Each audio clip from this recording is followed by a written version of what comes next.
Welcome to the ID10T podcast number 1100. 1,100 episodes. If you go to ID10T.com, sign up for our email list so that we can let you know about when we put up our new vintage. I mean, they're vintage. They're old new things. They're old but new to the site. They're vintage items that are new to us and new to you.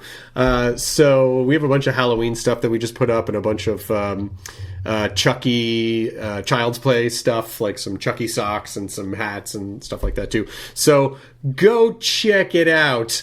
And vintage actually plays very well into the podcast today, but I'll get to that in a second. Let's talk about you, the ID10T community, events at ID10T.com. Like this person, Eddie, who said, "Hi, my name is Eddie. I work for an AZA accredited zoo," that means one of the good ones, "in El Paso, Texas. Several years ago, we discovered our Asian elephant, Juno, has breast cancer. She's been treated 5 times now with an experimental treatment called electrochemotherapy to much success. A documentary was even made on this and aired on National Geographic. Her treatments are being used to develop new techniques to help combat cancer in humans, too. Unfortunately, like most places, our facility is in need financially due to COVID, which is why I convinced a zookeeper group I'm a part of to let me design a t-shirt with Juno's footprint as part of a campaign with all proceeds going to help eat a small chunk of what it takes to properly give an elephant the love and care they deserve. If you could share this, it would mean the world to me, her caretakers, and of course, Juno, the Asian elephant. Please help us help Juno as she continues to stomp out cancer." This site is bonfire.com/Juno Strong, Juno Strong. Oh, thank you so much, Eddie, for sharing that, and hope you're hanging in there. Hope Juno is hanging in there. If you'd like to share your thing on the ID10T Community Corkboard, you can email us events@ID10T.com. This episode is Elizabeth and Ethan Finkelstein, who started a website that I adore called circaoldhouses.com. And Circa Old Houses is basically a listing site for architectural gems that are for sale around the country. And I've been going to it for years. I would just go and kind of just daydream and, just gawk and marvel at amazing details in architecture. The way when they did things in the old days with houses, and not like the glass boxes that get thrown up today in a minute and a half. And I'm just sorry, I'm being an old person.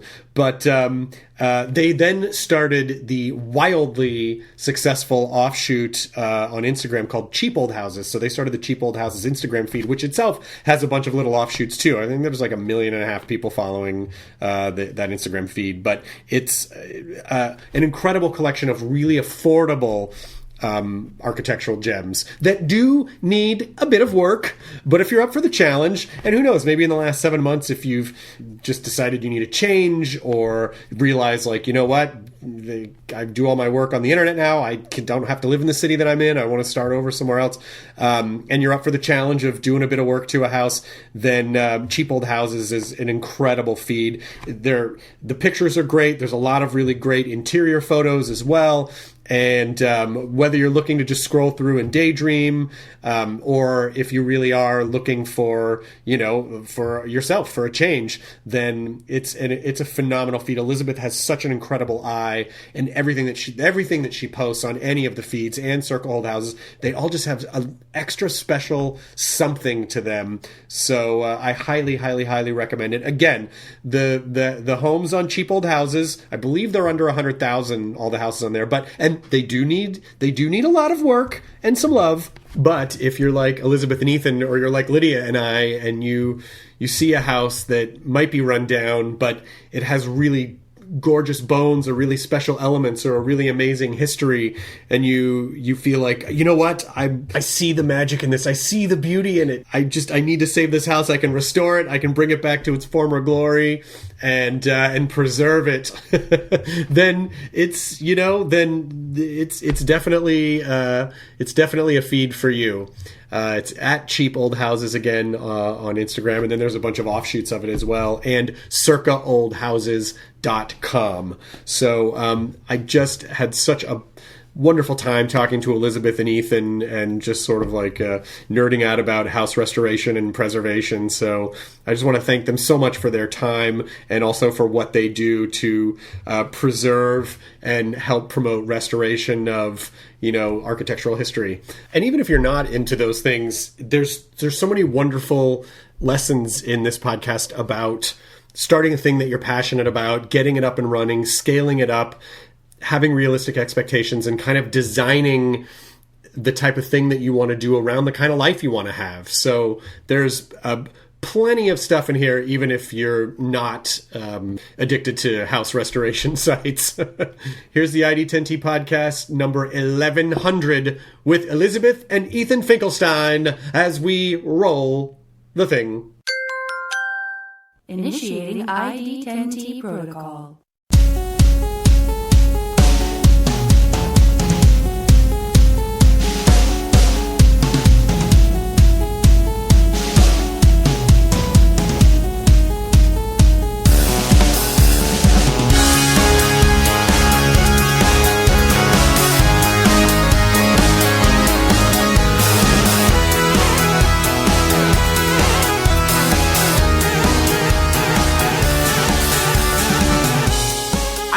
Remember the first time I discovered Circa Old Houses, but it was years ago.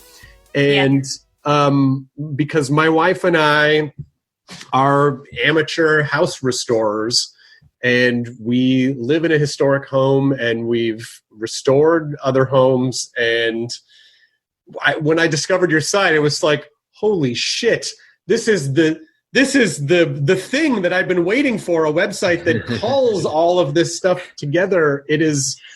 If we were in the same room, you would get a standing ovation for creating such an incredible site. And I've recommended it to many people, but it's also just the eye for design too. Like almost every site on that house is like, fuck, I'd live here. Shit, I'd live here too. Oh my God. Where's Congers, New York? I don't know, but Hey, that's next to us. Congers, New York is literally like right the town over from us if you want to know. Well, you have a real sweet, like, 18th century federal style house on like 13 acres there in Congers for like $1.8 million, which is, if you live in Los Angeles, $1.8 million is actually not a super, like that's a pretty average home price here.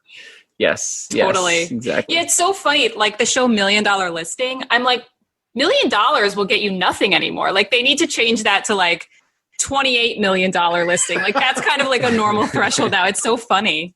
Yeah, you're absolutely right. Because the median house price in LA must be $700,000 or $800,000, or it might be creeping up to $1 million. So you're absolutely right. That's if that show were if it just took place in LA, they could just call it like median price house show. Right. I would love to get a sense of where y'all came from, where the idea came from, because I know you have backgrounds in architecture and preservation architecture history. So can you just walk me through the journey of the inception of Circa Old Houses and the wheres and the whens and the hows? Yeah, well, it's kind of, Circa really is like the meeting of our minds. Ethan runs a digital design and marketing agency, and I'm just an all old things nerd. Like we both have old houses in our lives. His grandmother had a 200-acre farm in New Hampshire. And it was actually going up for sale, like kind of when we first met. And, it was a 200-acre farm. It was going for $600,000. It was a federal style in the 1700s. It was built. And I think we were dating for a few weeks, and it was kind of like, hey, Elizabeth, you want to like move to this farm with me on the middle of nowhere in New Hampshire? And I was sort of like, I don't even know you yet. But I was also like, wow, this is like a man of my own heart. Like, cause we're going to do that someday. And it's so funny how we're always like, to us, it's like, we're going to get that old farmhouse someday. We just are constantly sort of talking about So I think it's been this epic dream and journey to fulfilling that. And, we had a kid along the way, and, I've been married for many-ish years, and, have been just trying to chip away at it slowly, and this has been one of the brainchilds to kind of get there. We really wanted to make old houses cool because like I have a master's in historic preservation. I've gone through sort of like the traditional world of preservation and testified at all the like community board hearings and the landmarks commission hearings and done all the kind of academic stuff. And, I'm like, why is the median age person at these meetings like so much older than me? I would be asked to be on every single board of an old house all the time because they wanted young people to join. So they would ask me, but I was like the only one. And I was like, why? Young people love cool old things. I know they do because they're like spinning vinyl records and they're wearing vintage clothes and like posting on Instagram with filters. Yeah. I'm like, this is like, what is the preservation world missing? So we were like, let's just start a site to make old houses cool because my parents were trying to sell their house and wanted to market it.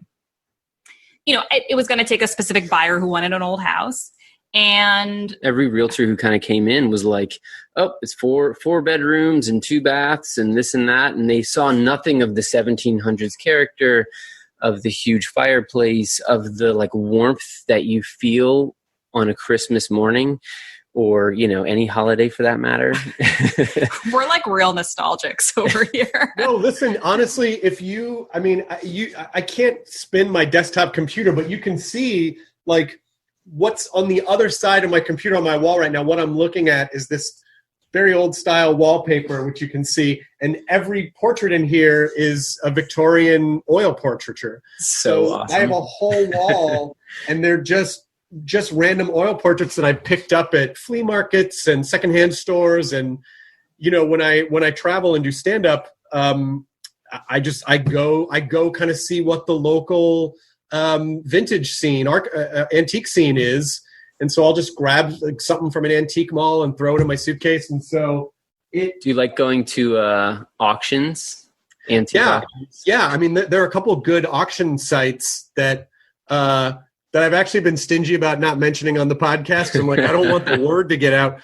But, almost everything in our house is old. It's like, it's vintage, it's antique, stuff we brought back from, we have a big armoire we had shipped back from Austria that we found in Salzburg. Like everything has a story, and I see it all as that we're curators of these things at this moment in time, and hopefully we'll then pass them down. But our house looks like a frickin' natural history museum. It looks like a vintage store. And I'm looking in your background and I see like a really cool old cabinet in the background and some really great warm wallpaper. It's real nice. This cabinet in the well, sorry, go ahead. Well, this cabinet in the back, like I was at this antique shop with my mom, and it's like it was handmade by someone in like probably 1800-ish, and it was passed down in the family, and the great grandmother was passing away, and none of the kids wanted it, so it ended up this woman bought it and was selling it as an antique. And I'm like, I'll take it and I'll write her a letter and tell her that I wanted it. Because I'm like, how can you? Because her whole family didn't want it. Yeah, no one in the family wanted it. And I'm like, well, it's, it just, I know. I can't get IKEA. No offense to IKEA, but, wanting anything that doesn't have a story. I mean, that's like the fun of things. And why have anything if you don't? But going back to what Ethan said about auctions, if you haven't run the country auction circuit, it's hilarious. Like the people, the food they serve, it is a whole subculture unto itself. Like I remember we were there, and these two guys behind us were like these like two like big burly biker dudes, Harley and they were like bidding, and they ended up bidding on this like little violet Demitas like teacup that they won.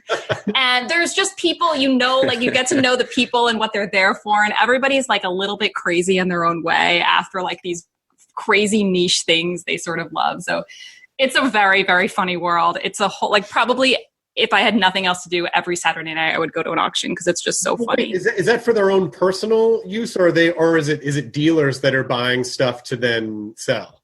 I think it depends which auction house you go to. Yep. There are some that are definitely more higher end auctions that get dealers. But I grew up kind of way upstate New York it's far enough away from the city that it doesn't really attract those people. So it's much more like country auctions and people. There are definitely some people who are looking to resell, but a lot of people who just like want to collect. Well, it's crazy that stuff. idea that someone had to craft the thing by hand. And it's also just like the subtle imperfections where like it was not made by a machine and it's aged because of however it was used. Like certain parts of it may wear if people's hands were opening one. It's like everything about it. It's just this living 3-dimensional diary of a bunch of stories that we probably will never know. There's no way to know, but you know that they're imbued in the pieces just by nature of the fact that they have survived for 1 or 2 centuries. What's the oldest piece of furniture that you have? I think a lot of our stuff, we love primitive, sort of federal style furniture. Yeah, like things that were really handcrafted. I don't know. I split my love for like really handcrafted stuff and really like kitschy mid-century stuff. So I would say 1700s. Yeah, we have some stuff from like the 1700s because a lot of the auction houses near us, my parents live way upstate New York, which is right on the border of Vermont. So you get a lot of like really early American houses that are selling their stuff. Whenever anyone passes away, the family sends everything to the auction house. And it's usually just because the houses were very, very old up there. And that's kind of the style that you get a lot of very early stuff. A lot of shaker things are in auction houses up there. And honestly, it's fun to be into something that is not super expensive. So being into primitives right now is like the easiest thing. If you're into mid-century modern, you're spending tons of money on, so it's almost like niching within the niche to kind of find out, If you know where to go though, because I feel like, the word is out on salvage and upcycle and vintage. And so, there are sites out there that have gone up. It feels like 10 to 20% a year, and probably because some of these aggregator sites take a big chunk, and so the dealers are having to hike prices on things. But, there are things now that I feel like were a few $100s maybe 5 or 7 years ago, and now are like $1,800, $3,000. Yes. It's like, fuck, just wait a minute. This is a great cabinet, but is it, I don't know if it should be $4,800. And so I think part of it is, I don't know, I guess where I'm going is there going to be a Circa Old Furniture offshoot at some point? Well, are you familiar with Cheap Old Houses, our Instagram feed? Very well, yes. I follow Cheap Old Houses. Like I follow Cheap Old Houses, Historical Homes of America. There's like 3 or 4 that I follow that, yes. And Cheap Old Houses is such a stroke of genius because Circa's great if you can spend, $500,000 up to, $3 or $4 million. But Cheap Old Houses is such a brilliant idea because it really, I feel like this audience you were talking about, the younger people who might like this kind of, just didn't know where to go to find these things. So it's like, I don't know where to go to find this type of thing. So you're basically spoon feeding that for, houses for $100,000 or less. And they're all just amazing. And now it's like, I think we're proving in the last 6 months, it almost kind of doesn't matter where you live. If it's like most of our work we're doing via Zoom. So have you noticed an uptick in the last 6 months in traffic and interest and activity? Yeah. We typically average on Cheap Old Houses like 10,000 new followers weekly. Oh my gosh. Which is amazing. But since the pandemic, it's been like 20 to 25 new followers weekly. People, this whole thing about that realtors say, like location, location, location, that's always been the mantra of real estate agents. And it's so different now. Location, it has such a different meaning for people. It doesn't have to be tied to your work anymore. So it opens up the possibilities for so many more opportunities. Yeah. I mean, I think also the media has kind of caught on, as well as just like the word, everyone was, it was so weird in the middle of the pandemic or the very intense period. I think it was like, and we knew we had to be like working extra hard because like this content was the only positive news almost that anyone was receiving on their Instagram feed. Like people were just dreaming and their minds were exploding as to, because they were stuck in these cities or in these apartments or wherever they were. I don't know, just freaking out. And then seeing a plot of land on 5 acres for $60,000, you're like, what? Yeah. In an old farmhouse. Aspirational, and it's so transformed. It's so, yeah. I mean, we look at properties all the time. And I don't think it's not that we're going to, move to Congress, New York, but I showed my wife that 18th century federal property and she was like, oh my God, that's gorgeous. And, come be our neighbors. Yeah, Congress.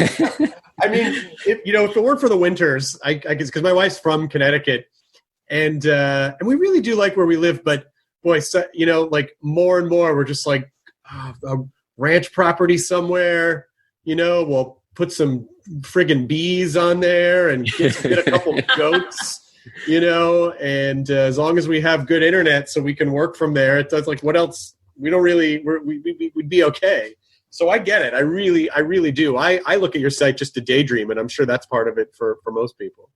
Yeah. Well, I think the houses on cheap old houses are particularly interesting, not necessarily just because of their prices, but a lot of them need a lot of work because they've been either neglected for a long time or they're in places that haven't had the kind of investment that, where you live or where we live. So where we live, right outside of New York City, every time a house gets sold, the kitchen gets renovated, the bathroom gets renovated, and then new people move in and they redo all that. And it's like, it's constantly flipped over and over. So every 10 years is the latest trend of, this kind of tile or whatever. Yeah. Exactly. Oh, yeah. Oh, God. Yeah. And I just get so, whenever I see like pink granite countertops, I just want to scratch my eyes out. It's like, well, that was the trend 15, 20 years ago. And now I feel like it's, the open concept and the, fake marble. I don't know.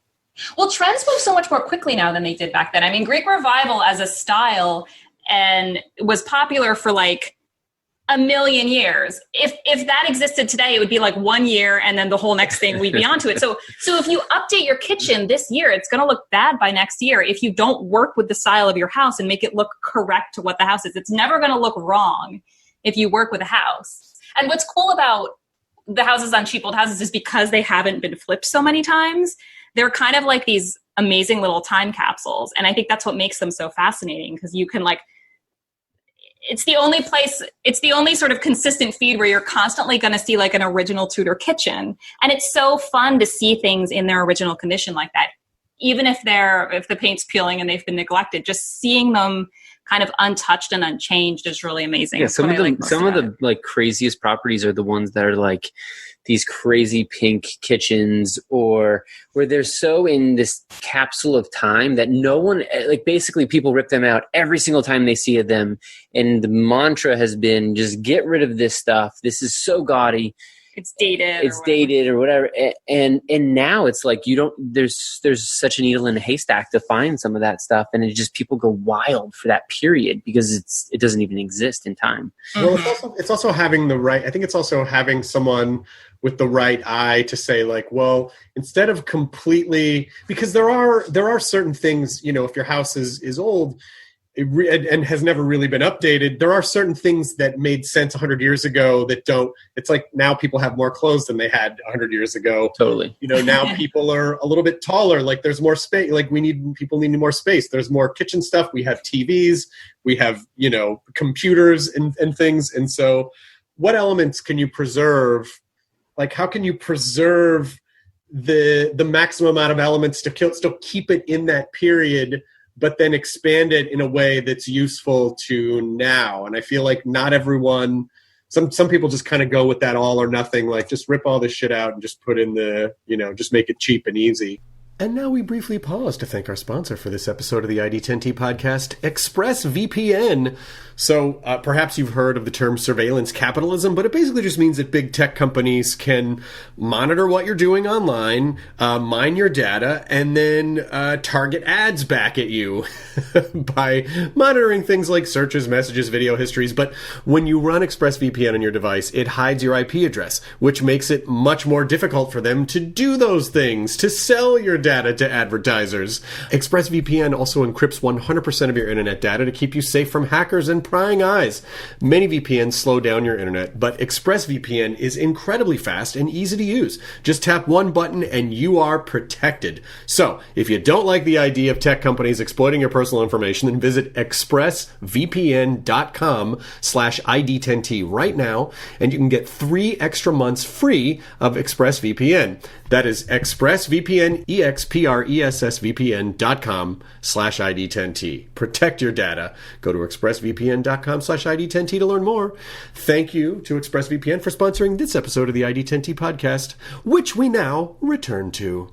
To hear some tips that you might have for people who say, like, look, I bought a house for not a lot of money. I do have to completely change the kitchen. What is a way that I can preserve as much as I can and still make it livable by today's standards? I would say for the kitchen, as an example, I mean, if it's a farmhouse, you go get very simple. You don't need to do, your granite. You don't need to have all this great cabinetry, all this. You need to have storage. You need to have a pantry. You need to have some of those functional items, but you don't need to make it open concept with an island and totally disrupt the sort of flow that was intentional. Elizabeth has probably way more to talk about. Yeah, I'm a little obsessed with kitchens. I think, even though I hate cooking, which is so funny, but I want a kitchen that looks really good. I think that it doesn't take much to do a quick search. We have so much access to everything online now, and in histories and design. There are good articles written on the history of kitchen design, and you don't have to intensely research this to get a basic understanding of the kind of thing you should look for in a kitchen. So it wasn't until the 40s-ish that the idea of a built-in kitchen was a thing. Before that, kitchens were sort of cobbled together pieces of furniture. So you had things like Hoosier cabinets, which was an all-in-one kind of cabinet that kind of did various things for you and was storage. So you would place that there, and then you have the standalone sink, and then you'd have the standalone icebox or fridge. And then as it kind of moved on, we got more into this idea of built-in kind of cabinetry. So just knowing when your house was built and understanding a little bit about the era, just understanding sort of colors that were popular at the time. I'm not a purist. I'm not saying you have to. I probably would restore my house exactly as it was at the time, but I know not everybody's that crazy. Right. We're changing our oven to be a 1940s oven because we live in a 1940s house. I bought a restored 1940s oven. No, that's a little bit extreme, and I'm probably going to burn the house down. It's being completely restored. It's not a hack job to get this oven. Right. But it will be at 10,000 pounds, and I'll have to get it in the house. And we actually learned that the oven we're getting is our house is from the 40s, and it's kind of small, and the little doorways in it are really narrow, and it's actually the doorways going into the kitchen are 2 inches smaller than the oven itself. So I already ordered it, and I'm I don't know. This is so typical. I have no idea what we're going to do, but it's going to be totally worth it when the oven. I think what you're going to do is you're going to have to pull a door jamb off, get it through, and then reattach the door jamb, and then Yeah, I mean, anyways, Chris, this is a whole thing. Ethan's oh my gosh, this is so typical. But it sort of never ends, and I feel like we're constantly in a state of restoration because it's just something that we love to. It's just something we love to do, and it really just feels like a form of expression where you're living in the art. You get to live in it. It's you get to experience it. Instead of just look at it, it becomes a part of your ecosystem. And to me, that is, it's such a fun thing to do. But of course, there's a million ways. We're restored. So we have this little pool house thing, and we're going to kind of turn it into, a little bit of a music room and a game room. But it was a complete disaster. And we've been trying to find this balance. It's 5 different styles all at once. We got this burned Japanese yakisugi wood for the outside, but then everything in it is salvaged. So there are a couple of windows that are from a Tudor place. There's a door that's the bottle glass from an old Spanish place. and we're trying to find the perfect balance of getting all of these. Like we got, because our house is Spanish, so we got barrel tiles for the top, but they're black to go with the yakisugi. And so we're trying to find the perfect balance. Like, can we balance all of these styles together and make them talk to each other so that it doesn't, because there's a real fine line between like a cohesive piece and then just a fucking mess. It's so true. Well, there's always eclectic style. You can fit it right in there. Yeah, I know.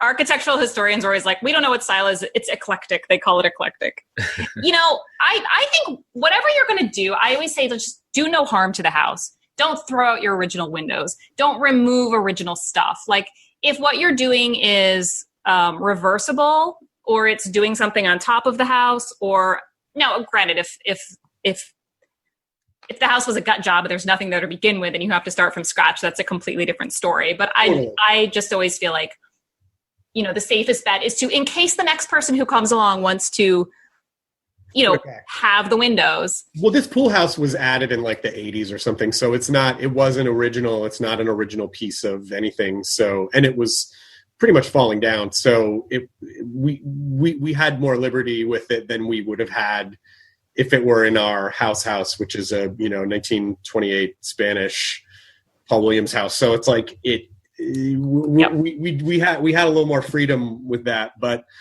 I'm sure that people now who are starting to realize like, oh, I could afford a house from Cheap Old Houses as long as I was a little flexible on where I would live. I'd love to talk a little bit about just for what people can expect. It's like, if you're a first-time home buyer, and I don't want to scare anyone away because I love being a homeowner. I think it's great. I recommend it if you can swing it. But some people go, oh my God, $100,000 house. I'll just tackle all the work inside myself. It is that thing, that journey of like, okay, but just know that once you open walls, you don't know what you're going to find. And if you try to do things on the cheap yourself, you'll probably end up spending more down the road than if you just kind of did it right the first time. So can you talk a little bit about that process and also some advice you have for finding good contractors that will show up and actually keep the project on schedule?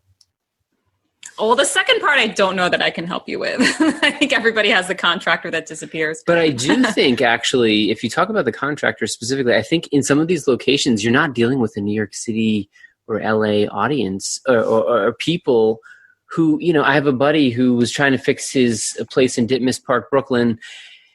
And he had like 5 people come out for the gutter job and like no one would come. This guy even left a ladder once he finally did come. It was just a whole and the price was just completely exorbitant, and he ended up getting his buddy to just help him. It's totally a real issue, I think, in the urban places. But if you talk about some of these places that these are in, I mean, that is your demographic. If you think about it, I think that is your, you don't have your tech companies, you don't have, So yeah, some sort of rural environments, the industries are more kind of, craftsmen, but it's fewer white collar jobs around there and more people that do things like contracting and know how to help with things like that. And you're dealing with so much less competition and price competition in cities. And I would just say, what's that? They're more accountable to each other because it's a smaller town. Totally. So absolutely, and they all really important.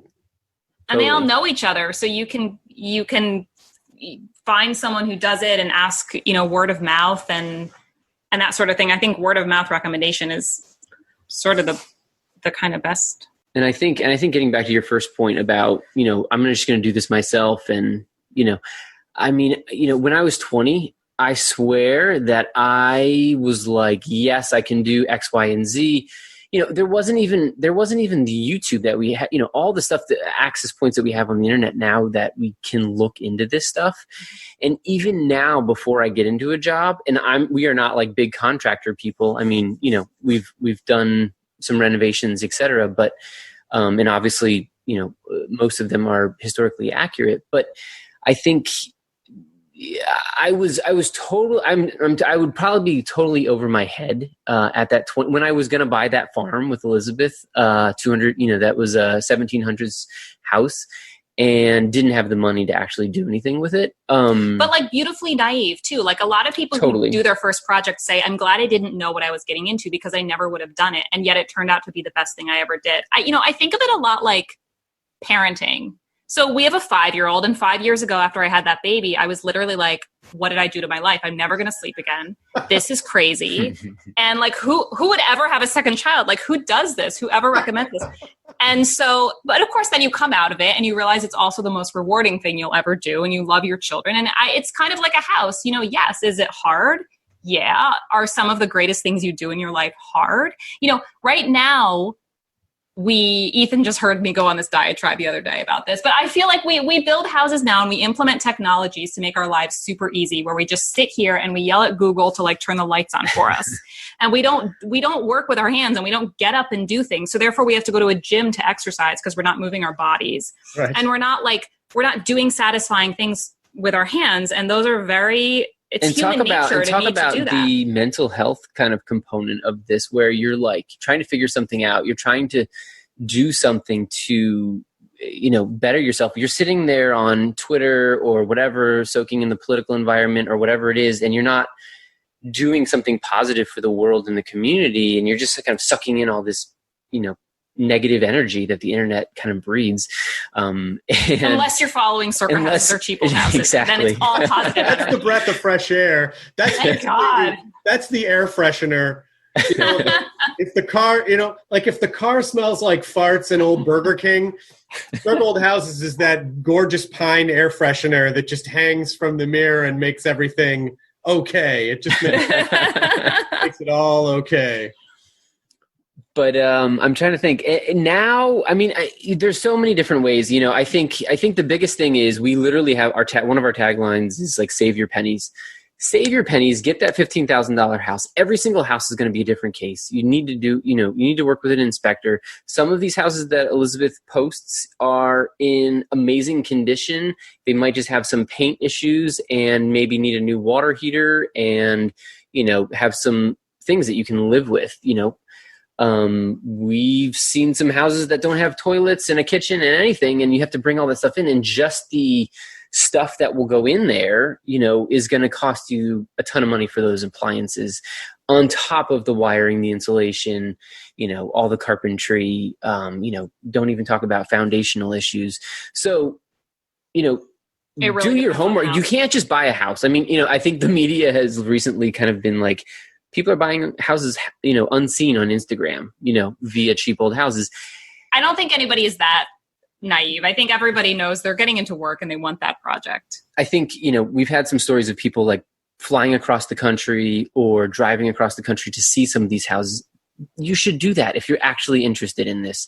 And get an inspector for $300. He'll walk through the place with you. He'll tell you all the issues, and he'll give you a quick price quote as to what everything is going to be, add up to, or you can add it up yourself. And then I think there's something about, sorry, am I cutting you off? No, I mean, I think there's something about enjoying the process of it and not feeling like, okay, if you buy a house for under $100,000 and you can afford that, and you're not, you either buy it in cash or you have a very small mortgage that's not going to kill you, and you're able to save up a little bit every month to do the work that needs to be done in the house. $500 a month to get a new dishwasher, to get a new a fridge or whatever. Right. And then you work on it over time. I think there's this, my uncle said to me a few years ago, he's like, kids today want to start where I ended up. Like, I didn't have my really nice house until I was like, older, and everybody wants that like Instagrammable house within like a month. We're going to move in and we're going to like. That's the HGTV of it all, though, where you think, this will be done. This will be done in 6 weeks. And it's going to be like this, showcase style. Like, well, it's not. And it's going to cost you $30,000. Right. It'll cost you. Yeah. I know. I see those sometimes. Like, what the fuck? Yeah, I talked to this guy named Chase Morrill, who's has this amazing show called Maine Cabin Masters, and they do these renos on these cabins for like $25,000. But they are essentially like camp cabins. It's like they don't. Yep. They're amazing inside. They do such amazing work, but it's not quite, it's like the budget on a house will be a little bit more. And so that's what, just as long as people expect that. And I think there is a little bit of a Dunning-Kruger thing, which happens, which is that study, which basically said like, people don't know what they don't know, and they will generally assume that they know more because they aren't aware of what they aren't aware of. And so they might go, oh, it's really easy to like fix up a house and I'll just get some YouTube videos. It's like, well, yes, maybe for like patching holes and things, but you really need licensed people to do foundation work, to handle the electrical, to make sure that you're not taking out a support beam. Like, unless you're a structural engineer, be very careful because it can compromise your life and your safety. And you don't want wires going up in walls and blowing up. And just the amount of time. I mean, we kind of say it's time or money. You can throw money at it or you can, spend time on it. It's going to take you probably 10 times as long to do the thing that a professional is going to take to do. And if you don't want to pay them that money, then you have to sacrifice your time. I mean, I would never recommend anything structural or, electrical. So you have a fire or what, oh my God. I would love to kind of walk through a little bit, going back to the thing about like when you started Circle Old Houses and, just the kind of the meta story of like the passion project. I assume it was a passion project when you started it because you said, oh, I just want to show people that these old houses are cool and I want to aggregate them in a really great way. And obviously you have marketing background and you have architecture history background, but are you also still working at Country Living? Yes, I'm the real estate writer for Country Living. My wife and I just did a story with them because she started this trend where she puts up I came home a couple years ago and there was a Halloween tree. And I go, what the hell is this? And she goes, oh, I wanted a Halloween tree. We'll roll it into a Thanksgiving tree and then roll it into a Christmas tree. Nice. That's amazing. Holiday tree up for like 3 months out of the year. So we're, in a couple of weeks, we'll put up our Halloween tree. So we just did a thing for Country Living. And so you was it just a side project when you started, or did you guys both go, you know what, we really are going to go all in on this. I'm going to kind of push everything else aside. Or did that take a little bit of time? I'd love for people who are thinking about starting their passion project, how much of their lives, how quickly are they willing to let it take over? Okay. So, well, first of all, you're talking to two people who really firmly believe in the freedom of working for ourselves. And we're big on just like financial independence, on independence of our time. Now, that's not to say that we don't work all the time, right? But we can work from anywhere, and we that's have the dream of being able to work from anywhere. But yeah, and I think that so when we started Circa, we were just sort of looking for. I don't know. We've had a lot of ideas. When I was living in Brooklyn, I just kept starting blogs about this, that, and the other thing, and they were cute and fun, but they were never going to really like be a business for me. And Circa, I'm trying to think like how we came up with the idea of Circa. It was one of the. I mean, there's so many stories, Chris, and it's like how dense are people or thick are people in terms of just their complexity. But one of the things was, we really wanted Elizabeth to have a gig. She was working with me in Brooklyn. We were doing my digital marketing agency, and then essentially, she left her full-time job, preservation, and then she moved on to work with me. And then it was like working together in the same company, especially for something that I kind of created. She needed her own project. So we ended up kind of getting this project. It was Circa. She had the challenges in her life of her parents trying to sell the house. We also wanted something that she could do and we could have a baby. So literally we planned this thing like 4 years before we had a kid. And we're like, okay, how do we make something so you can work from home and not have to stress about not being home with our child that was not born? It's so funny that that's the way Ethan sees it, because I think that's a huge part of it. But I'm just such an idealist that I'm like, I want to do something that's all saving houses. So like, he probably had that in the back of his mind, but I don't really ever remember having that discussion. Like, this is going to be something that's going to secure your financial freedom. Like, I think this was like, because I don't really. And how do we use her passions, right? And like, how do we just, like, she has this awesome degree from this awesome, school about historic preservation. And like, for me, it was like, how do you use that and not, I mean, I'm working for people like L'Oreal and Revlon. So it's sort of like, you have like big corporate clients. And I think, the world of preservation is very much, okay, there are preservation architects and there's the whole sort of trades and restoration side of it. But the world I was in was like the nonprofit side of it. And there was, it operates in a very kind of, the traditional world of preservation advocacy operates in a certain way. And it's been operating like that for a very long time. And we kind of wanted to I just wanted to shake it up a little. And I wanted to, again, like we said, like bring it to younger people. And I think ultimately it started like early on, we kind of knew sort of how many houses we could actually save if we were bringing a national audience to the love of this stuff. More so than ever she could have done in a nonprofit that actually had funds going directly to, something. It was almost like the core thing was like always, how do we just save all the old houses? And it was, and now like we have 40, 50 stories of people who have bought and rescued these homes. I mean, one of the funny things that I kind of see us as is like, we're like the Sarah McLachlans of old houses, like we're saving these like rescue animals or, these rescue houses. Oh, like the animal shelter commercial. You have to play the Sarah McLachlan song over like a bunch of dissolving images of like that are being saved. I mean, yeah, go ahead.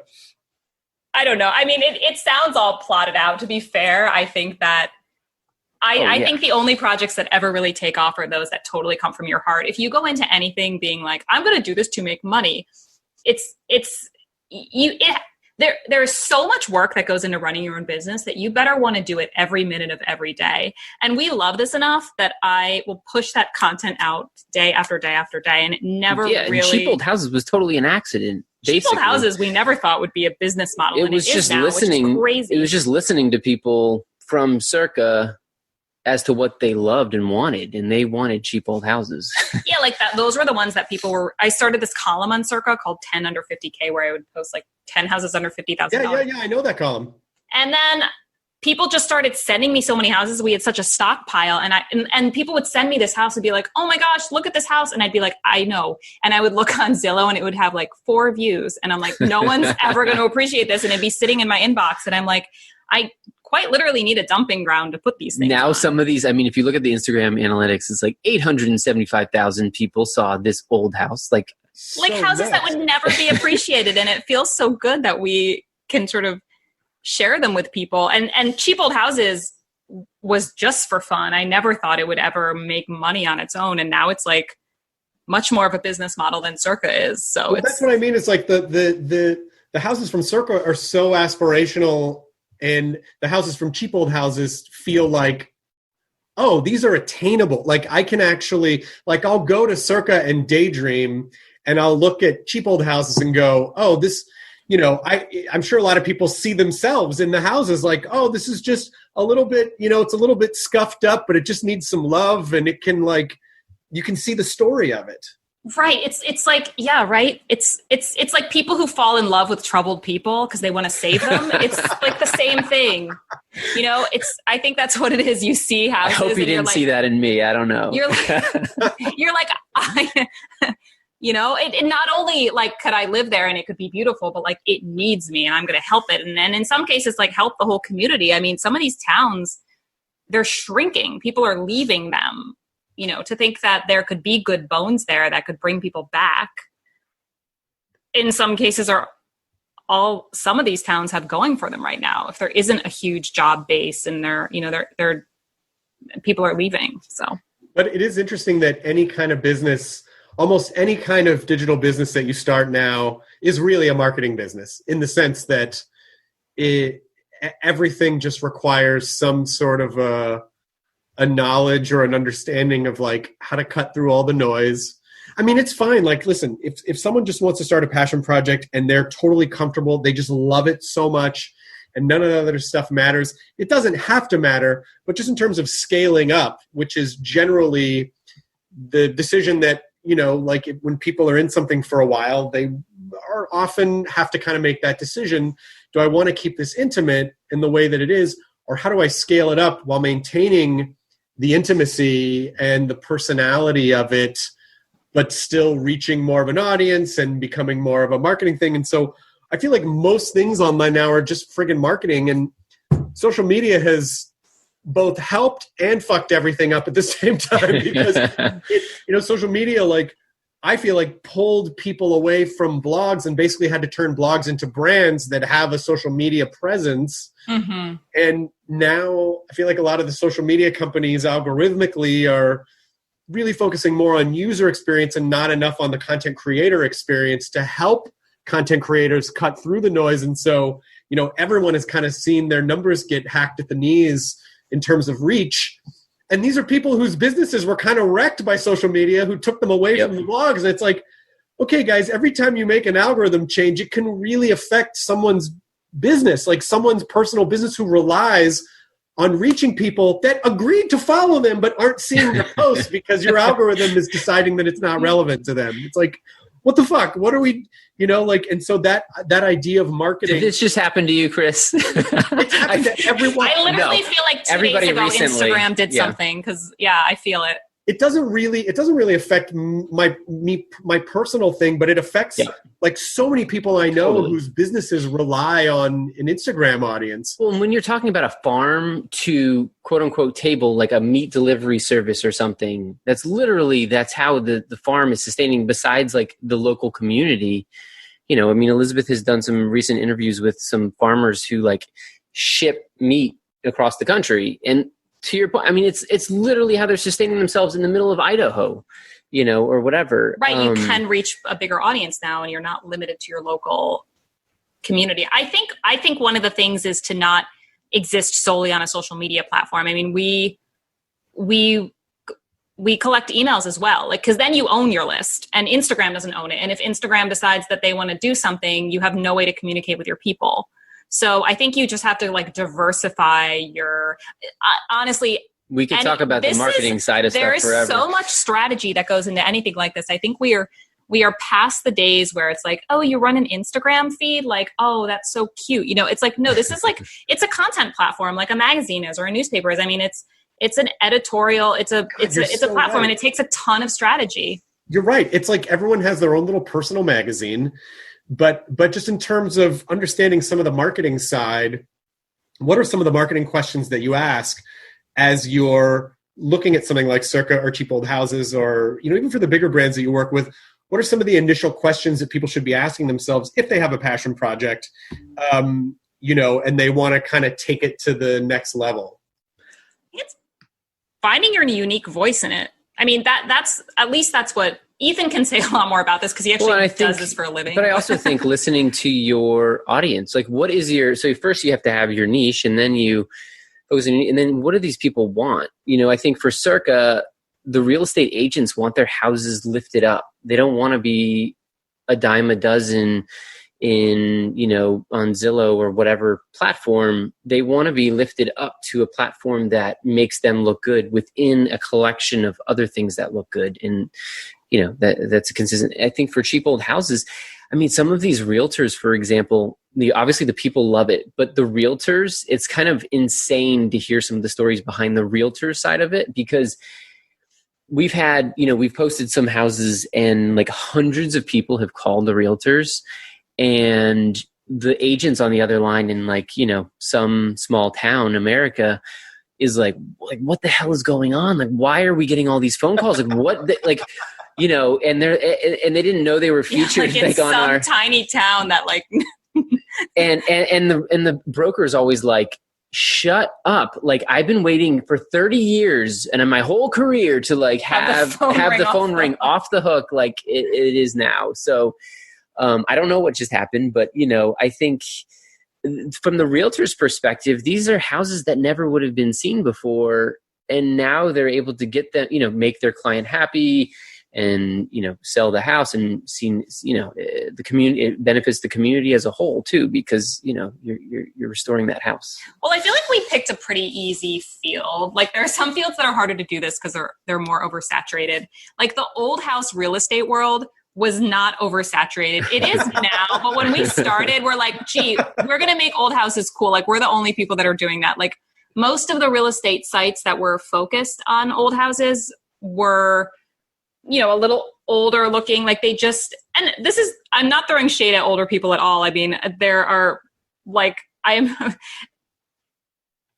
a lot of people who do the wonderful thing of when they retire, it's always been their dream to buy an old house. And they're some of the people that do the most amazing work on an old house because it's been their lifelong dream. And we have so many people that have bought cheap old houses that are at that age, and they're doing some of my favorite projects. So I don't want to say that this is just something that younger people do, but I do think we were the first people to position the world of old houses and restoration in a way that young people could understand. And I also think are the language that we use. It's just finding your own voice. The language that we've always used on Circa. I mean, I come from a very academic background. I don't use big preservation words. I think of it a little bit like wine. If just because you don't know how to describe wine doesn't mean that you can't taste it and be like, I like that. And you might feel that you're sort of shut out of the world of wine connoisseurs, but whatever, if you like it, you like it. And I think there's a magic people feel when they walk into old houses that you don't have to have a degree in architectural history to understand. I mean, I was a little kid growing up in one, and I felt the magic of the secret room. We had a secret room in my house that was a little corridor connecting to the two parts of the house that were built at separate times. And I think that, we wanted to tap into that magic and not exclude anyone. So our language has always been very celebratory, very positive, very just familiar and friendly, so as to not, alienate or. And for us, there's always that, I don't know, the visceral feeling of you're passing by an old house and you see it kind of, as you're cruising by or whatever, and I remember as a young kid too, I wonder what's going on there. I wonder, you just have this super curiosity, and it's falling down or whatever, and you can't help but look. It's this, I think everyone, even people who wouldn't say they're preservationists or old house people, have seen that fixer upper and feel that you're curious about it. Everyone has the story of that house in their town growing up, of that creepy house that everybody wondered about, that had all these stories connected to it. But how do you keep it, because ultimately it is about your love of architecture and preserving these old houses. And when you turn your passion into a business, sometimes I feel like some of the business stuff, which is for some people, the less fun stuff, is but if you want to grow this thing, you got to kind of pay attention to some of that stuff. And so how are you, I guess it's very helpful that you both kind of have a very specific role within the organization, so that Elizabeth, I imagine you can still focus on as much of the creative stuff you want to, and Ethan, you can figure on as much as the creative marketing stuff and the business stuff that you want to. But how do you still maintain your passion for the stuff when the business stuff gets annoying and kind of gets in the way? It's I didn't really want to be managing a bunch of stuff. I just want to find old houses and tell people about old houses. How do you kind of keep the balance when you're scaling up your passion project? It's hard. I mean, sometimes you have to put in the years of work, and then you have to be all right, I need to hire this out. Hopefully after you've put in years and years of work, you can, for instance, we sell products on Circa, old house cheerleader, rah-rah, pennants and t-shirts and things like that. And I package them myself, and I'm not I don't love packaging products. I like to design the products and to wear them.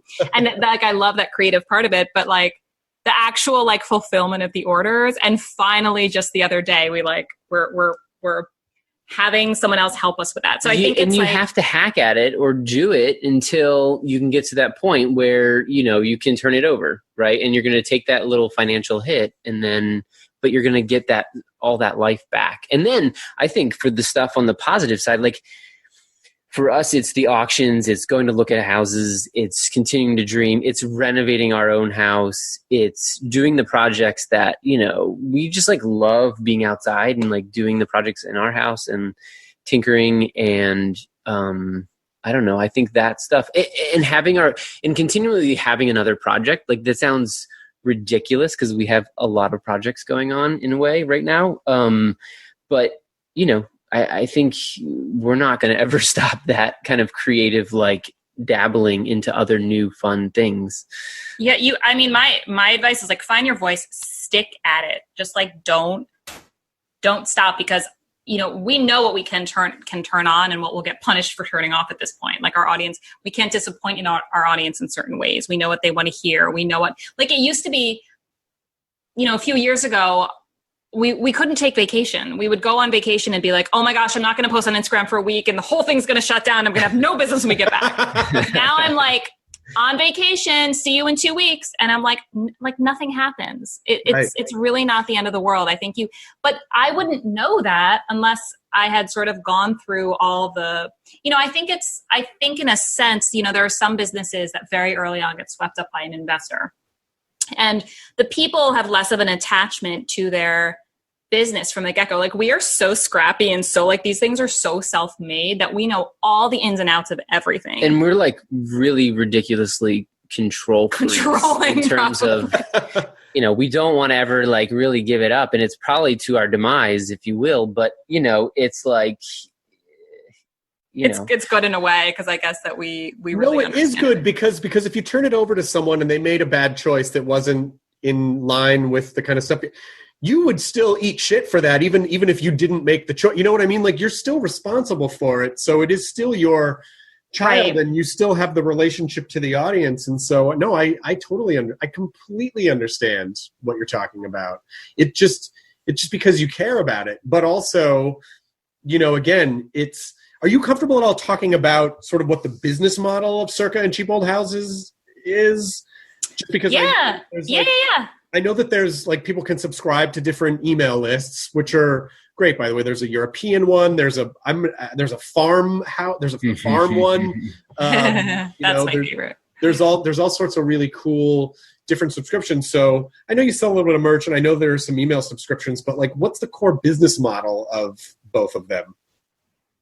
So the core business model of Circa are the listings. So if you are marketing a historical home and you want to get it in front of an audience of people who are specifically looking for an old house, It's a flat fee to list it on Circa. So that's how Circa operates. Cheap Old Houses, we don't charge to post the houses on our website or Instagram feed, but we make money off of the newsletter subscriptions. So what happens is on some of these, posts, you have 800,000 people looking at a house, and then the sort of market kind of goes wildfire in terms of looking at this house, and it might become very competitive to get this house. So these newsletters offer, a deeper dive every single week into 15 more properties specifically for farmhouses. And then they also give you a little bit more opportunity to be the person who's actually going to get it, because there's only, there's not millions of people looking at it. There's less of like a pool of competition. Got it. So, but there's no like referral fee or anything like sometimes. No, we are not real estate agents. And I think in fact, we've looked into becoming them before, and it's, we've definitely toyed with some different business options as to how this could work. I really like just like presenting the house and the marketing side of it. And I don't know if I want to do the get all into real estate agent side of it. And I think it would change. It would bring up conflicts with, like, I'm free to do so much now and kind of enjoy that freedom.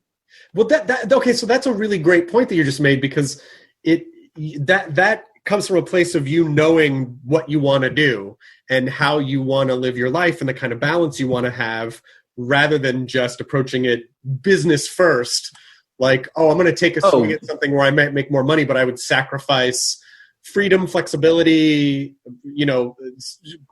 quiet corners of my life because I'd be all in on this other thing. So that's a really profound kind of thing to understand, to know that that brings up a whole bunch of other responsibilities and challenges that you're not interested in. Trust me, I fight for some of the stuff, Chris, but like, it's like, I'm probably the one who's these always are her babies. But our family and our time, and like, we can't, like, cause I think I'm like, just like by nature, a pretty private person. So I don't like a lot of invasion into my life. So I'm always like trying to just be like, no, and say no a lot.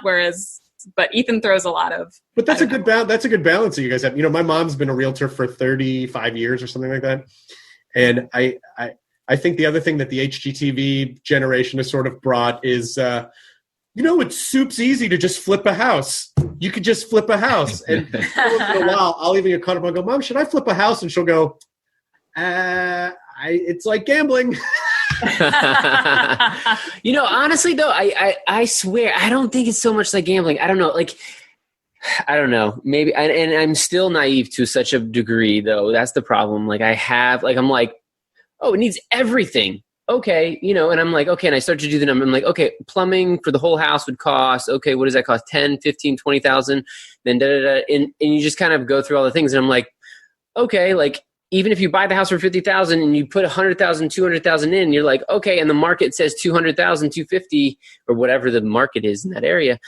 I still am that naive. And I think it's sometimes good to be naive in things in life. Like, I think that honestly, again, like we work so hard at this. And I honestly think if anyone had said like, it's going to be this much work, I would have been like, okay, no, I'll just stick with my desk job. That's good. And you always say to me, you're always like, if you go into an investment property thinking you're going to get your investment out, like you're not going into it for the right reasons too. Well, if you're going into it as an investment property, that's different. But I think a lot of the people, like my hope for the people who follow our feeds, and I think most old house people will tell you this, is like, you're never going to make your money back over the course of the 40 years that you live in this house and work on it and put your blood, sweat, and tears into it and do some things yourself and hire some things out. Like, you're never going to get that back. But what you are going to get back are like 40 years of like learning and the beauty of the house and having restored a piece of history and like, and yeah. And when you think of it as just like if you're thinking of it as just the bottom line, then like maybe it's not the best go buy a condo. Yeah. And Florida. when people like look at it that way, well, isn't it a ton of work and isn't it going to cost a lot of money? Like, I think they're sort of missing the point a little bit. And also you don't have to own a house for 40 years. And I think that puts some people off too, when they hear like 40-year loan, they go, oh my God, am I paying this for 40 years?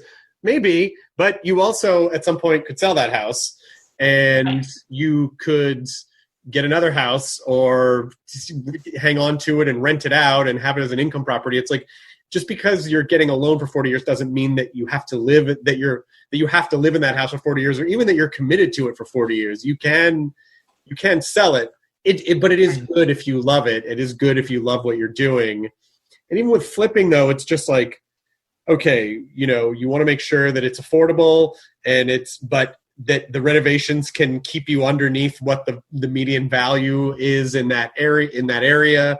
And also like that you're prepared in case the house needs 10 times more. I always feel like it's always 2 or 3 times more expensive than you think it's going to be and 2 or 3 times longer than you think it's going to take. Yep. And you really have to be comfortable knowing that a 30% might go sideways. And as long as you accept that and know like, well, you'll get through it, then it's fine. But if you go in thinking it's going to be super easy, I don't want to put people off it, but I just do want them to understand like, but there is a little bit of a curve to it. They're always gonna, I mean, in restoring, you have to be a little crazy too, to even take it on first place, as your mom said, because she's like, I don't know, it's like, but, and then just to even do the thing, it's just. Yeah. Like I know we have friends who like don't totally understand what we're doing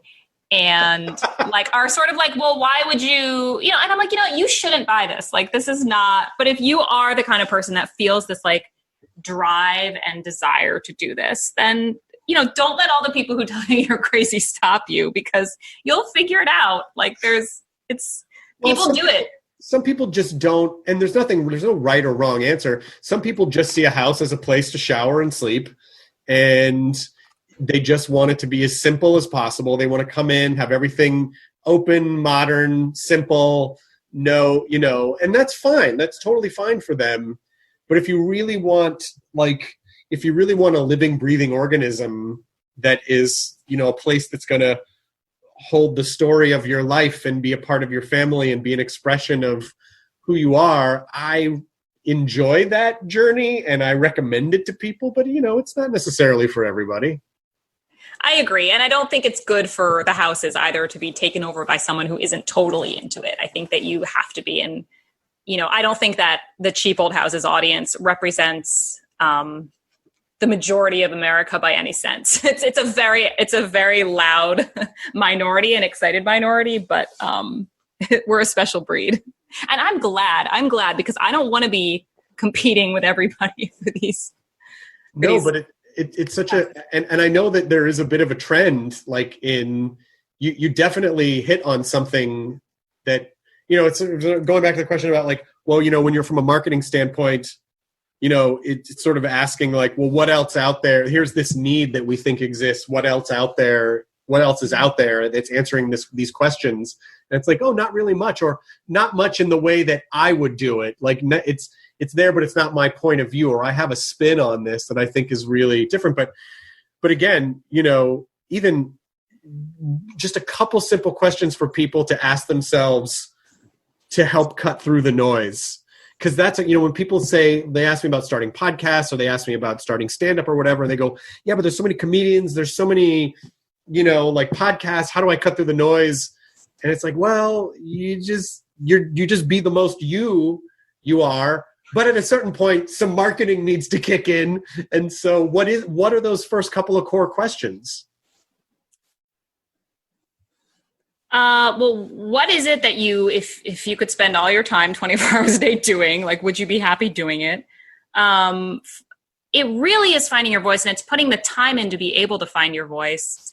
And I think to some extent, like, you kind of have to be good at it. I think there may be some people who don't have good timing that could eventually learn to become comedians. But I think in a sense, there are certain attributes that make a good comedian, right? Like, and if you don't have it, it's going to be harder for you probably in the long run. So to have a sense also of your strengths and weaknesses, and have people always told you that you're funny and you always have good timing, and like what are those things, are you... I think also what platform is going to be the best for the thing that you're doing. So, I mean, I find it crazy that NBA students are learning about social media and like podcasting and like all the things that, we are doing, and they're putting that into their business models. And like, what is the platform that's going to, for us, it was Instagram, and we don't really want to be on Facebook, and we don't really want to be on, I don't know, like Twitter. It would never work on Snapchat or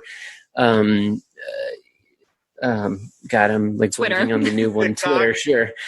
What? TikTok, TikTok, exactly. I was thinking of TikTok. I'm like, how do you make old houses dance on Twitter?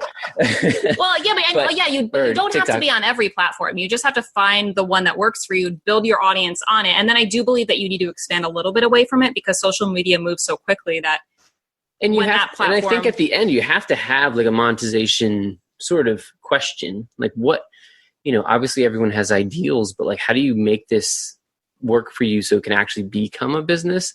And it has to fit into your lifestyle. I think that you couldn't, for a while I've always wanted to be able to do like more like YouTube house tours, but I work from home. I have a 5-year-old. We're in a pandemic. There's no school. Like, that is very unrealistic for me to do. I mean, I'm married to someone who has a video agency, and like, I still can't make that happen. And I think you just have to be like, look, is this like, I wouldn't be able to sustain that. So, but Instagram, like I can find real estate listings. I can put them up. Like, it has to fit into your life. Totally.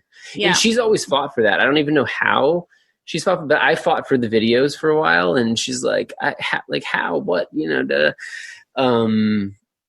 like, I used to do a lot more like lectures, and I was a licensed New York City tour guide, and I would give like tours, and it like just the time to go to do walking tours and the prep and the to get tips. It's sort of like, oof, that business model doesn't. How do you convert that? Well, also to realize that like if your first business doesn't work, like try again. Like we've started so many things, and you just kind of throw darts and see what sticks and what people respond to. Yeah, but ultimately you knew exactly what it was that you wanted to do in terms of, I want balance. I want to work from home. I want to be able to be with my family.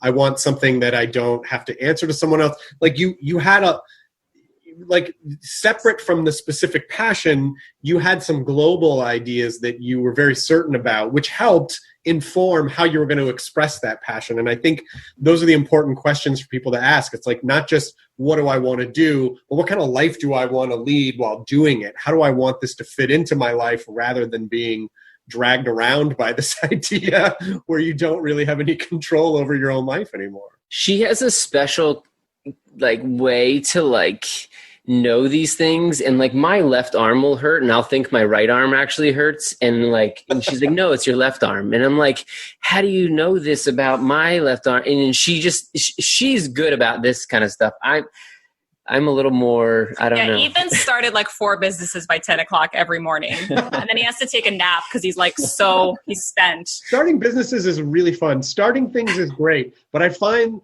that the real friggin' skill set is maintaining, because Absolutely. The maintenance is the unsexy part. It's like, that's the daily grind of like, now you're with this idea every day. You've lost that honeymoon period with it, and you still have to keep it going and maintain it, you know? Well, for example, I have cheap old trucks as an Instagram. I don't know if you follow, but there's nothing to follow is the problem, because I haven't maintained it. And I'm like dying to be doing it on a daily basis. But, you know, so much of life is calling me in so many different ways. And it's like the most fun thing that I have in my life. And like having my old truck and being able to mess with it. I mean, I was just in the garage the other day, you know, getting some stuff done with it with a buddy.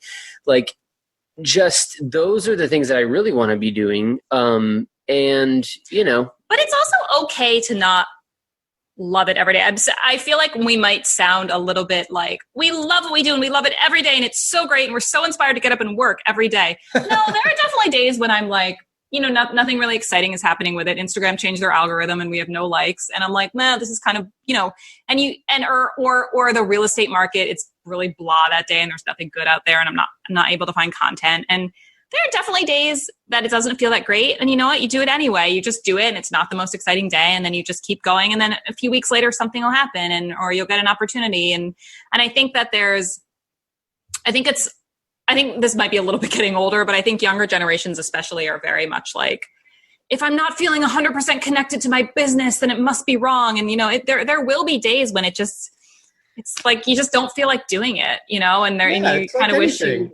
you have a relationship with it, and not every day is going to be like the most magical day. You know, it's like some days are, you know, like with your work, it's like some days you just get through them, and then tomorrow it could be a great day, and the next day you're tired, and the next day there's a fire that you have to put out, you know, with the business. It's like, it's just sort of the ebb and flow of it. You know, you got to accept that. By the way, Ethan, I got to pitch you an idea.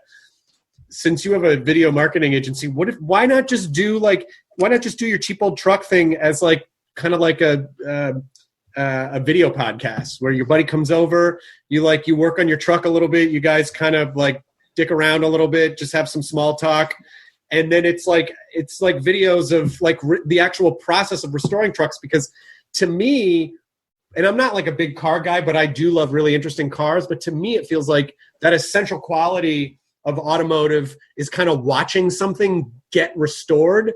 Yep. You know, and maybe there's just a pitch. Maybe there's something in there. Maybe those are some of the videos. The ideas, Chris, are like that would be so fun though.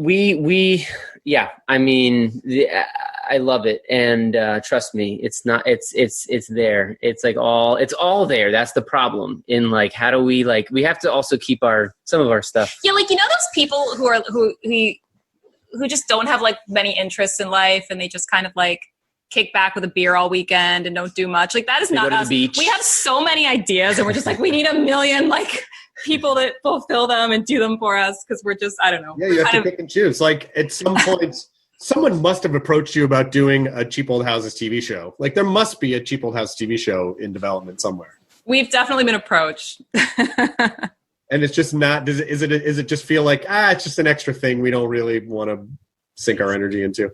You know, I'm not a person that has ever been like, I need a TV show, I want to be famous. In fact, probably quite the opposite. I will only do a TV show if it's like the right, if it's what Cheap Old Houses is about. And it really represents it well. So I'm totally open to doing it. And I'm just such an idealist. Like, I just would want to make it sort of the perfect thing. So even if you're not on it, even if you don't want to be on camera, it could be like those ones, like the ones where people, you know, pick from 3 homes. There's no host really. It's all sort of told through the story of the couple or the person who's buying the house, you know? if you didn't want to be on camera. But I mean, being on camera is kind of fun. I actually I went to college originally for theater, so I kind of like it. I think. And I think giving up control as to someone else telling the story, I think would be impossible for Elizabeth too. So. This is true. No, I totally hear you, and that's great. I mean, I just definitely it feels like there could be a platform jump, and it just feels like it could be a TV show, because my frustration with a lot of the renovation shows is that they always. I mean, I love when shows are really about restoration, and there's not a lot of shows that are about specifically restoration and the revitalization of, and there are a few. There's there are a couple. There's a couple on DIY. They're mainly DIY shows, but or restored by the Brett Waterman, Cole Curtis. Cole Curtis is great. Main Cabin Masters. They're restoration, but just in terms of like the actual, just specifically focusing on these inexpensive old houses and making it attainable. I'm not seeing anything like that in the landscape right now. And so I don't know. Listen, I'm saying if you did it, I would watch. I'm really pushing you to try to do this because it's a show I want to see. Well, that's awesome to hear. It's a show I would watch too. So for all the networks out there listening, we'd be totally down for it. And it's definitely something we've considered before, for sure. Good. Well, it's been really enjoyable talking to you both. And I think it's just such a great lesson in, yes, it's great to follow your passion, but also have somewhat of a plan. You don't have to know everything up top. Be open to learning, be open to doing everything yourself. But also just really that core idea of what kind of life do you want to lead when you get there? Like, how do you want, and I think that's actually probably the most important question, because if something really blows up and takes off, it is kind of a best case, worst case scenario. It's like, oh, good news. Also, bad news, because you're stuck with it now, so you better love it. You better love what you do. Right. Totally. And honestly, making money from it might make you love it more. So you might, if you didn't, you might learn to love that. But yeah. For sure. Is there anything else that you want to promote or plug, that in the Circa Old House ecosystem that's going on? Well, if you don't already follow us at Cheap Old Houses and Circa Houses on Instagram and Facebook, and subscribe to one of our newsletters. We have newsletters for cheap-ish old houses. Those are houses for sale for under $250,000 that focuses a little bit on more expensive parts of the country where you're not going to find anything for under $100,000. We have Cheap Old Houses Abroad, which focuses on Europe and Canada. And we have Cheap Old Farmhouses, which is houses under $150,000 on 3 or more acres. And I get very excited when I talk about that one because it's my favorite. And I love researching the houses every week for that one. So... Yeah, that's great. I mean, and you can do that at cheapoldhouses.com is where you can subscribe. I hope to pick up Cheap Old Trucks someday. So, you can follow it. You might get around to it. Like if it could just be one of those things that's like, oh, I had this idea. It was just kind of noodling around in my head for a while. And then one day I went out to the garage and it all just clicked. Just knowing that it's out there. That tends to be how things happen, I think. Yep. You sort of wake up one day and it just makes sense. Like we've been saying for so long, we want to do products and we just never done it. And then one day it just made sense to do it. I have dreams for shows. You have to restore a truck and build the truck before you go on the Rubicon Trail. And it's got to get through the Rubicon Trail and the cheap old truck. Well, that's a great idea. Yeah. You have to put it to the test. It's like you restore it and then you got to put it to the test. Exactly. So who knows? Yes. Well, Chris, you got to come with me on this journey of cheap old trucks too. So I would love to. I mean, I'm anything y'all ever. I'll do anything you guys want. I love preservation. I sort of feel like not only is it better for the environment to sort of preserve what's already there, but also if something has survived for 100, 200 years, which is old in America, it's not old in most other parts of the world, but it's old in America, it's like, hey, it's really hung in there. Like, let's give it a fighting shot to let it create a whole new series of stories for people and not just, knock shit down and put up glass boxes that I think look ridiculous now, but are certainly going to look ridiculous in 10 years. I feel like if in the 70s, if they knocked everything down and put up those old clamshell houses on the pedestal that were like super 70s, but then those were everywhere. It was like 5 years later, be like, what the fuck is this? You know, like it's. Oh, we. Yeah, exactly. Well, we used to live in Brooklyn, and like everybody loves the brownstone neighborhoods. And there was something called urban renewal in the 60s where they bulldozed them all and put up like, towers in the park where they thought that was going to be cleaner and more. And, we definitely make mistakes and we learn from them. And in Brooklyn, we had, a guy that was the rent is too damn high. We have a housing crisis, but there's towns across America that need people. Right. Yeah. It's like, there's the environmental component. There's the community revitalization. There's the mental health component. There's the feeling of the financial freedom component. I mean, to us, this is no brainer. I guarantee you there are people, even who either listen to this podcast or even before this episode of the podcast, just looking at the feed, that have been feeling weird, stuck, out of place or whatever, living in a dense city, and then we'll just see a house on your feed and go, "What? I don't need to live in this city anymore. I can go to this place and I can do everything that I need to do there and simplify and have a much, much more room and a much better community and a nicer story to tell and a more, and so I feel like you do offer people the promise of that, of like a better life. And the truth is, the day you leave one of these communities that you feel will be missing out on you, you'll leave and nothing will really change, right? Like we left New York City and we left for a suburb or a small town outside of New York City. It's a small town, not a suburb. Sorry. And nothing changed. New York did not implode. We did not implode. It was a scary decision because we had been there for so many years, but New York operates perfect without us. Yes.